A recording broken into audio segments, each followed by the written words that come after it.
This meeting is being recorded.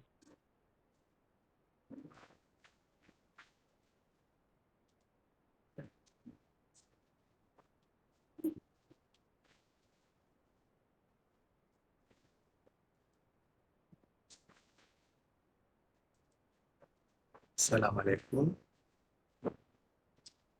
आज का Bible पठन गिनती अध्याय 16। कोरह, दातान और अबीराम मूसा के विरुद्ध हो जाते हैं। कोरह, दातान, अबीराम और ओन मूसा के विरुद्ध हो गए। कोरह इसहार का पुत्र था। इसहार कहात का पुत्र था और कहात लेवी का पुत्र था। एलियाब के पुत्र दातान और अबीराम भाई थे और ओन पेलेत का पुत्र था। दातान, अबीराम और ओन रूबेन के वंशज थे।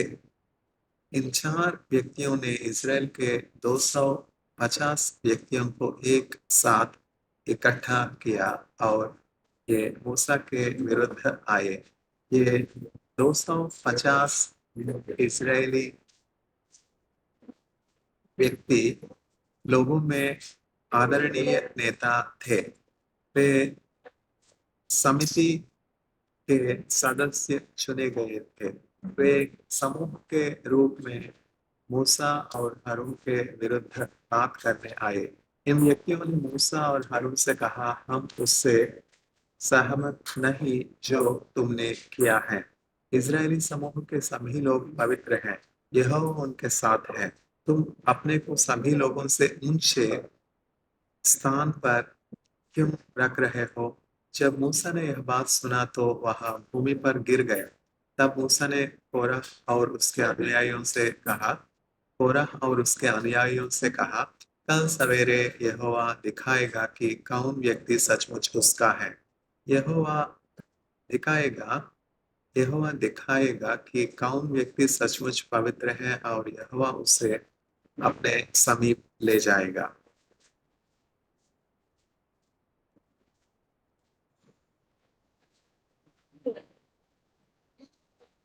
यहोवा उस व्यक्ति को चुनेगा और यहोवा उस व्यक्ति को अपने निकट लेगा। इसलिए कोरह, तुम्हें और तुम्हारे सभी अनुयायियों को यह करना चाहिए। किसी विशेष अग्निपात्र में आग और सुगंधित धूप रखो, तब उन पात्रों को यहोवा के सामने लाओ। यहोवा एक पुरुष को चुनेगा जो सचमुच पवित्र होगा। किंतु मुझे डर है कि तुमने और तुम्हारे लेवी वंशी भाइयों ने सीमा का अतिक्रमण किया है। मूसा ने कोरह से यह भी कहा, लेवी वंशियों, मेरी बात सुनो। तुम लोगों को प्रसन्न होना चाहिए कि इज़राइल के परमेश्वर ने तुम लोगों को अलग और विशेष बनाया है। तुम लोग बाकी इज़राइली लोगों से भिन्न हो। यहोवा ने तुम्हें अपने समीप लिया, जिससे तुम यहोवा की उपासना में इज़राइल के लोगों की सहायता के लिए यहोवा के पवित्र तंबू में विशेष कार्य कर सको। क्या यह पर्याप्त नहीं है? यहोवा ने तुम्हें और अन्य सभी लेवी वंशी के लोगों को अपने समीप लिया है, किंतु अब तुम याजक भी बनना चाहते हो। तुम और तुम्हारे अनुयायी परस्पर एकत्र होकर यहोवा के विरोध में आए हो। क्या हारून ने कुछ बुरा किया है? नहीं। तो फिर उसके विरुद्ध शिकायत करने क्यों आए हो? तब मूसा ने एलियाब के पुत्रों दातान और अबीराम को बुलाया, किंतु दोनों आदमियों ने कहा, हम लोग नहीं आएंगे। तुम हमें उस देश से बाहर निकाल आए हो जो संपन्न था और जहां दूध और मधु की नदियां बहती थी। तुम हम लोगों को यहाँ मरुभूमि में मारने के लिए लाए हो और अब तुम दिखाना चाहते हो कि तुम हम लोगों पर अधिक अधिकारी भी रखते हो अधिक अधिकार भी रखते हो। हम लोग तुम्हारा अनुसरण क्यों करें? तुम हम लोगों को उस नए देश में नहीं लाए हो जो संपन्न है और जिसमें दूध और मधु की नदियां बहती हैं। तुमने हम लोगों को वह देश नहीं दिया है जिसे देने का वचन यहोवा ने दिया था। तुमने हम लोगों को खेत या अंगूर के बाग नहीं दिए हैं। क्या तुम इन लोगों को अपना गुलाम बनाओगे? नहीं, हम लोग नहीं आएंगे। इसलिए मूसा बहुत क्रोधित हो गया। उसने यहोवा से कहा, इनकी भेंटें स्वीकार न कर। मैंने इनसे कुछ नहीं लिया है, एक गधा तक नहीं, और मैंने इनमें से किसी का बुरा नहीं किया है। तब मूसा ने कोरह से कहा, तुम्हें और तुम्हारे अनुयायियों को कल यहोवा के सामने खड़ा होना चाहिए। हारून तुम्हारे साथ यहोवा के सामने खड़ा होगा। तुम्हें से हर एक को एक अग्नि पात्र लेना चाहिए और उसमें धूप रखनी चाहिए। ये 250 अग्नि पात्र प्रमुखों के लिए होंगे। हर एक अग्नि पात्र को यहोवा के सामने ले जाओ। तुम्हें और हारून को अपने अग्नि पात्रों को यहोवा के सामने ले जाना चाहिए। इसलिए हर एक व्यक्ति ने एक अग्नि पात्र लिया और उसमें जलती हुई धूप रखी। तब वे रथ वाले तंबू के द्वार पर खड़े हुए। मूसा और हारून भी वहां खड़े हुए। कोरह ने अपने सभी अनुयायियों को एक साथ इकट्ठा किया। ये ये ये वे व्यक्ति हैं जो मूसा और हारून के विरुद्ध हो गए थे। कोरह ने उन सभी को मिलाप वाले तंबू के द्वार पर इकट्ठा किया। तब यहोवा का तेज वहां हर एक व्यक्ति पर प्रकट हुआ। यहोवा ने मूसा और हारून से कहा, इन पुरुषों से दूर हटो। मैं अब उन्हें नष्ट करना चाहता हूँ। किंतु मूसा और हारून भूमि पर गिर पड़े और चिल्लाए, हे परमेश्वर, तू जानता है कि लोग क्या सोच रहे हैं। कृपा करके इस पूरे समूह पर क्रोधित न हो। एक ही व्यक्ति ने सचमुच पाप किया है। तब यहोवा ने मूसा से कहा, लोगों से कहो कि वे कोरह, दातान और अबीराम के डेरों से दूर हट जाए। मूसा खड़ा हुआ और दातान और अबीराम के पास गया। इसराइल के सभी अग्रज नेता उसके पीछे चले। मूसा ने लोगों को चेतावनी दी, इन बुरे आदमियों के डेरों से दूर हट जाओ। इनकी किसी चीज को न छुओ। यदि तुम लोग छुओगे तो इनके पापों के कारण नष्ट हो जाओगे। इसलिए लोग कोरह, दातान और अबीराम के तंबुओं से दूर हट गए। दातान और अबीराम अपने डेरे के बाहर अपनी पत्नी, बच्चे और छोटे शिशुओं के साथ खड़े थे। तब मूसा ने कहा, मैं प्रमाण प्रस्तुत करूंगा कि यहोवा ने मुझे उन चीजों को करने के लिए भेजा है जो मैंने तुमको कहा है। मैं दिखाऊंगा कि वे सभी मेरे विचार नहीं थे। ये पुरुष यहाँ मरेंगे, किंतु यदि ये सामान्य ढंग से मरते हैं, अर्थात जिस प्रकार आदमी सदा मरते हैं, तो यह प्रकट करेगा कि यहोवा ने वस्तुतः मुझे नहीं भेजा है। किंतु यदि यहोवा इन्हें दूसरे ढंग, अर्थात कुछ नए ढंग से मरने देता है, तो तुम लोग जानोगे कि इन व्यक्तियों ने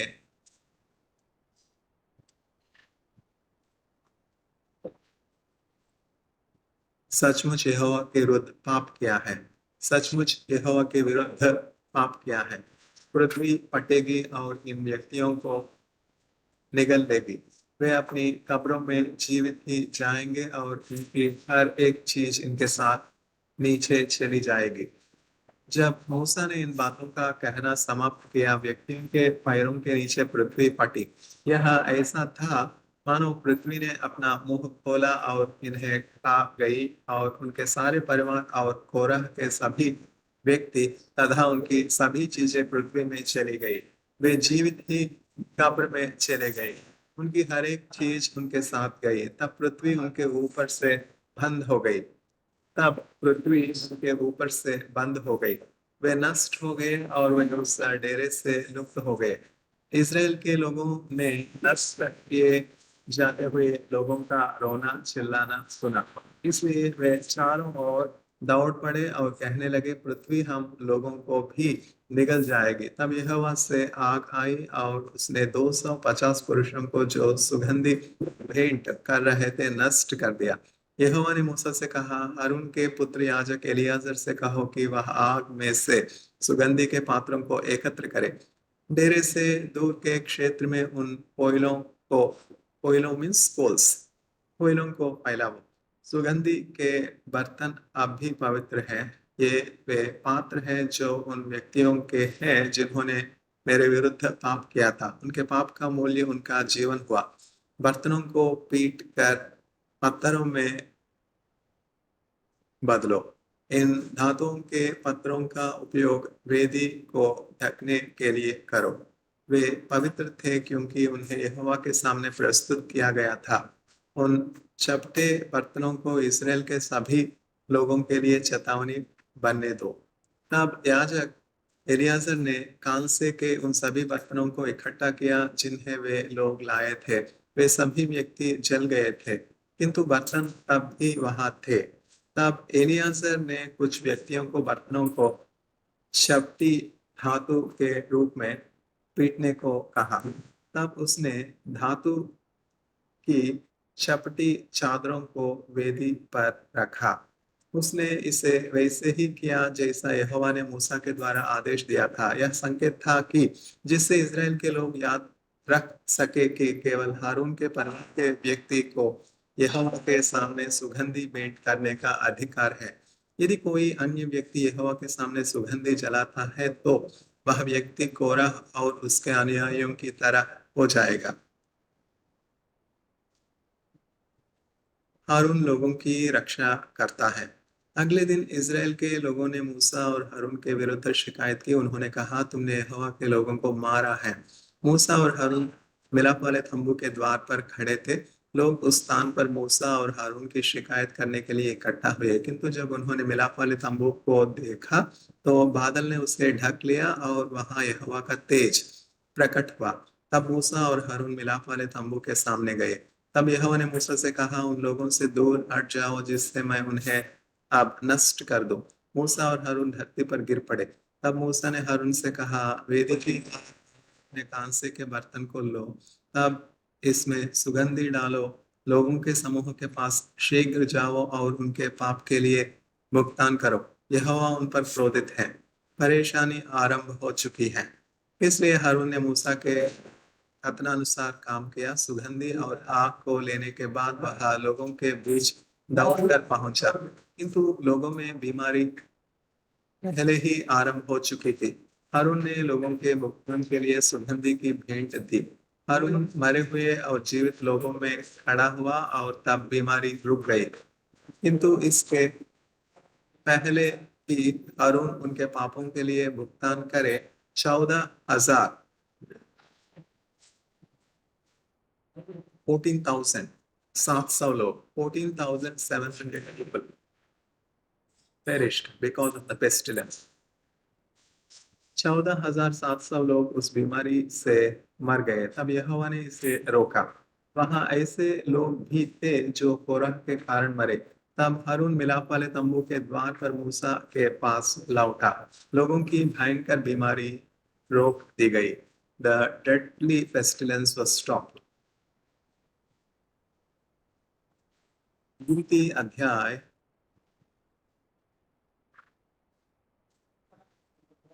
17। परमेश्वर प्रमाणित करता है कि हारून महायाजक है। The Lord testifies and proves that Aaron is the high priest.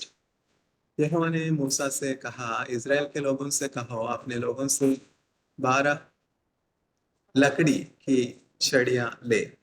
12 परिवार समूहों में हर एक के नेता से एक छड़ी लो। 12 staffs, each from one of the tribes of the children of Jacob, need to be brought to the presence of the Lord. हर एक व्यक्ति की छड़ी उस पर हर एक व्यक्ति की छड़ी पर उसका नाम लिख दो। On each step you need to write the name of the elder of each of the tribes of the children of Jacob. Levi की छड़ी पर और उनका नाम लिखो। 12 परिवार समूहों के हर एक मुखिया की छड़ी होनी चाहिए। इन छड़ियों को साक्षी पत्र के संदूक के सामने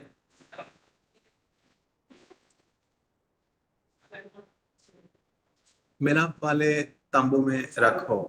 You need to place these 12 steps in the tabernacle of the Lord just before the Ark of the Covenant. यही वह स्थान है जहां मैं तुमसे मिलता हूं. मैं एक व्यक्ति को चुनूंगा.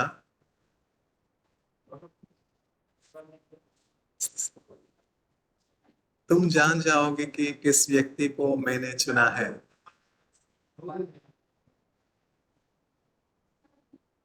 क्योंकि उस छड़ी में नई पत्तियां उगनी आरंभ होगी. In the staff that I have chosen, it will be brought back to life, and the dry staff will become sprouting and will be bearing fruit of almonds. क्योंकि उस छड़ी में नई पत्तियां उगनी आरंभ होगी. The new leaves will be formed on the almond branch that was almost lifeless. क्योंकि उस छड़ी में नई पत्तियां उगनी आरंभ होंगी. इस प्रकार मैं लोगों को अपने और तुम्हारे विरुद्ध सदा शिकायत करने से रोक दूंगा. इसलिए मूसा ने इजरायली लोगों से बातें की. प्रत्येक नेता ने उसे एक छड़ी दी. सारी छड़ियों की संख्या 12 थी. हर एक परिवार समूह के नेता की एक छड़ी उसमें थी. हारून की छड़ी उनमें थी. मूसा ने साक्षी के मिलाप वाले तंबू में यहोवा के सामने छड़ियों को रखा. अगले दिन मूसा ने तंबू में प्रवेश किया. उसने देखा कि हारून की वह छड़ी जो लेवी वंश की थी एकमात्र ऐसी थी जिससे नई पत्तियां उगनी आरंभ हुई थी. The next day when the servant of the Lord Moses went into the tabernacle, he found that among all the 12 staffs, only one staff came back to life and sprouted with full of new leaves, and it is the staff of the Levites, particularly on which the name of Aaron was written, meaning that God has chosen the Levites, Aaron, to be his high priest. एकमात्र ऐसी थी जिससे नई पत्तियां उगनी आरंभ हुई थी. उस छड़ी में कलियां, फूल और बादाम भी लग गए थे. In that staff there were flowers and fruits of almonds. इसलिए मूसा यहोवा के स्थान से सभी छड़ियों को लाया. मूसा ने इजराइल के लोगों को छड़ियां दिखाई. उन सभी ने छड़ियों को देखा और हर एक पुरुष ने अपनी छड़ी वापस ली. तब यहोवा ने मूसा से कहा, हारून की छड़ी को तंबू में रख दो. Then God has commanded Moshe to put the staff of Aaron in the tabernacle. यह उन लोगों के लिए चेतावनी होगी जो सदा मेरे विरुद्ध जाते हैं. यह उनकी मेरे विरुद्ध शिकायतों को रोकेगा. इस प्रकार वे नहीं मरेंगे. मूसा ने उन आदेशों का पालन किया जो यहोवा ने दिए थे. इजराइल के लोगों ने मूसा से कहा, हम जानते हैं कि हम मरेंगे. हमें नष्ट होना ही है. हम सभी को नष्ट होना ही है. कोई व्यक्ति यहोवा के पवित्र तंबू के निकट आने पर भी मरेगा. क्या हम सभी मर जाएंगे? आज का बाइबल पठन समाप्त है. वालेकुम अस्सलाम.